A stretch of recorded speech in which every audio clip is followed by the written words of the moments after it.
நமக்கு இந்த கொஸ்டினில் 2 கான்செப்ட் கொடுத்துருக்காங்க. ஃபஸ்ட்டு ஒரு 4 நம்பர், அந்த 4 நம்பரால் வகுக்கும்போது மீதியாக 3 கிடைக்கணும். அதே மாதிரி 9ஆல் வகுக்கும்போது 0 கிடைக்கக்கூடிய ஒரு சிறிய நம்பர் என்னன்னு கேட்டு 4 நம்பர்ஸ் கொடுத்துருக்காங்க. ஃபஸ்ட்டு இந்த 4 நம்பர் எழுதிப்போமா?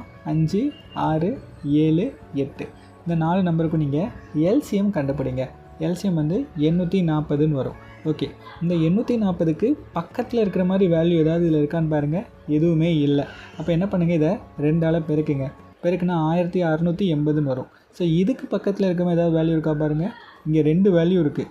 ஓகேவா? அப்போ இது 2ம் கிடையாது. இந்த ஃபஸ்ட் 2 வேல்யூவில் தான் 1. ஓகே, இப்போது ரெண்டாவது கான்செப்ட் என்ன?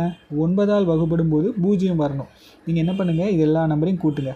கூட்டினா என்ன வரும்னா 22. இது 9ஆல் கட் ஆகுமான்னு பாருங்கள். கட் ஆகாது. அப்போ இந்த ஆப்ஷன் கிடையாது. இது எல்லாத்தையும் கூட்டினா 18ன்னு வரும். இது 9ஆல் கட் ஆகுமா? கட் ஆகும். அப்போது இதுதான் எனது ஆன்சர்.